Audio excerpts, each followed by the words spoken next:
This one. Okay, go ahead now. Happy birthday to my sister, my one and only sister. We've had a lot of good years together. Never did think it'd be this many, but we've been so blessed.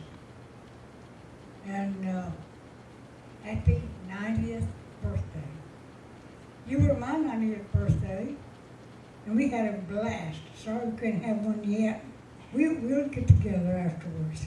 After all this young stuff is over, and we can party again. But you know what? God is so good to us all. And I just want to say happy birthday to my sister. I appreciate you. And there's a little story I want to tell. I know your kids have never heard this story. And it's a true story. And you can back me up with it. When I went Southeastern, I went to Atlanta for the first year and came home. I left Atlanta on Friday. It takes 14 hours at that time to come home on the bus. So it was Saturday sometime when I got home, and you and your pastor, Max Cloud, and his wife, Bobby, had made arrangements with Buddy Paul to have a revival in Greenwood, South Carolina. And I was supposed to go with you. And I think Mama had something to do with that because she wouldn't let you go unless I went. But anyway, me and you and Buddy, we were supposed to sing. You played the piano. And Max did the preaching. And so we took off. Monday morning, we went up. We got there late in the afternoon, so when we got there, we found the church okay. It was a nice big brick building. It had a large basement. It was not finished. It was no partitions or anything inside the basement. They had two commodes. But they eventually was going to make it one men's and one women when they got the material and made the rooms available. But anyhow, at that time it was not so. And in the church yard was a tent, a big tent. And it was divided into 4 different sections. And that's where the pastor and his family stayed and lived in that tent. And it was so hot. Anyhow, that's where they were. And so we asked him, I said, what Brother Max said, where we supposed to stay at? He said, I've made arrangements at Buzzard Roost. And Lord have mercy. You and I looked at each other and our faces turned white. And all we could see was a bunch of dead trees with a bunch of buzzards sitting in them. Anyhow, we got in the car and we followed him out of town. We got a little ways out there, and then when we got down the road, we came to what was known as the Saluda River. And on that river was a camp. And that camp was known as Buzzard Roost.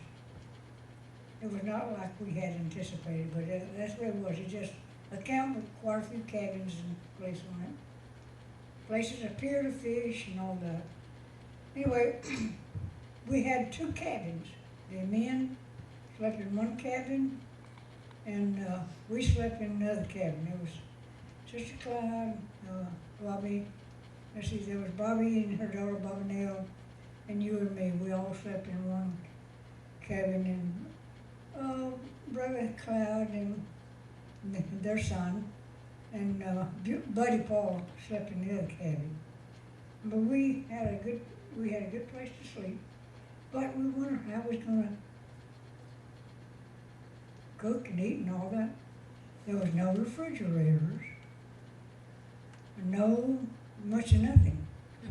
And the but one of the cabins had a frying pan, and so we decided, well, we better go to the store.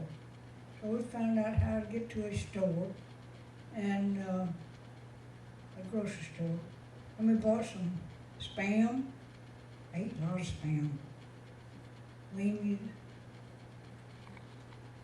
and potato chips, bread, and we found a 24-pound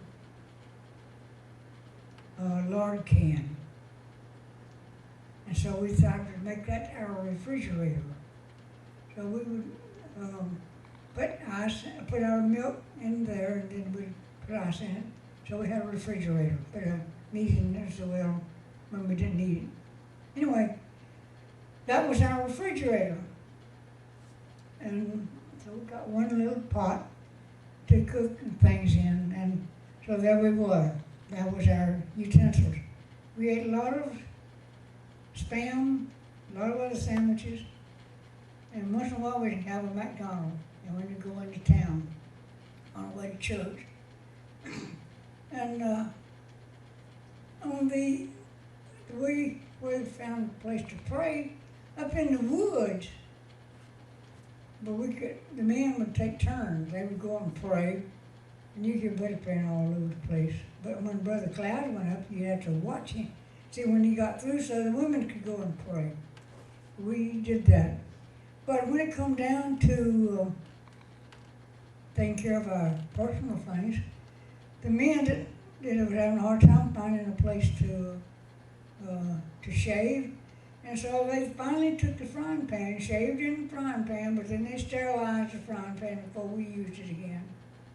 And then we took and cleaned out the refrigerator and put the ice in a container, and we used that 24-pound can as a wash tub. So we washed our clothes in that can, in that 24-pound can. So we did that for 2 weeks. But we know what we had. We had a revival, and the preacher said that there was 2 or 3 years that he had not had the crease of his pants out, and there was wrinkles in the knees of his trousers. But God did a work in his life, and he did wonderful things for him and some of the rest of them in the church. And that's where, when his daughter got revived, and her name was Carol, and she was the oldest of the girls. And she later came to Southeastern, and she and her husband finally pastored over at St. Cloud for many, many years. And they pastored there until his health got so bad till he went to Alabama and passed away.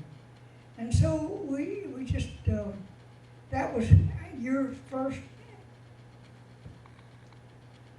evangelistic endeavor. I don't know if your kids I don't think your kids have ever heard that story, but I want to tell you, we had a blast, and we just had a good time. And on the way up there, Sister Cloud said, "Oh," said, "look at you," and said, "That's so pretty." And we'd all say, "Yeah, that's so pretty." And I'd turn around and look at you, and I said, "Well, what are we looking at?" And you'd say, "I don't know, but it's pretty." You remember that? We had a good time, but God blessed us. And there's just one footnote I better tell. I was a little naughty girl. One day, my friend Della Kruger was a roommate in Southeastern. She lived in Spartanburg, which was a couple hours, 9 hours or so away. And I caught a bus and went over there, and she was supposed to have me back at the bus stop at 1:30. She didn't have me back to the bus stop till 9:30. And so therefore I missed that night, and I was in trouble because I missed service. And y'all had to carry on without me. But y'all did good. And God bless y'all. But this is something I wanted you to remember. And I wanted your kids to know that you did have an evangelistic endeavor, and you and Buddy and I, we had a trio, and we brought the house down. Love you. Happy birthday. and we'll see you soon. Bye-bye. I just want to say, happy birthday. Yeah. Good, can't miss that. We love you.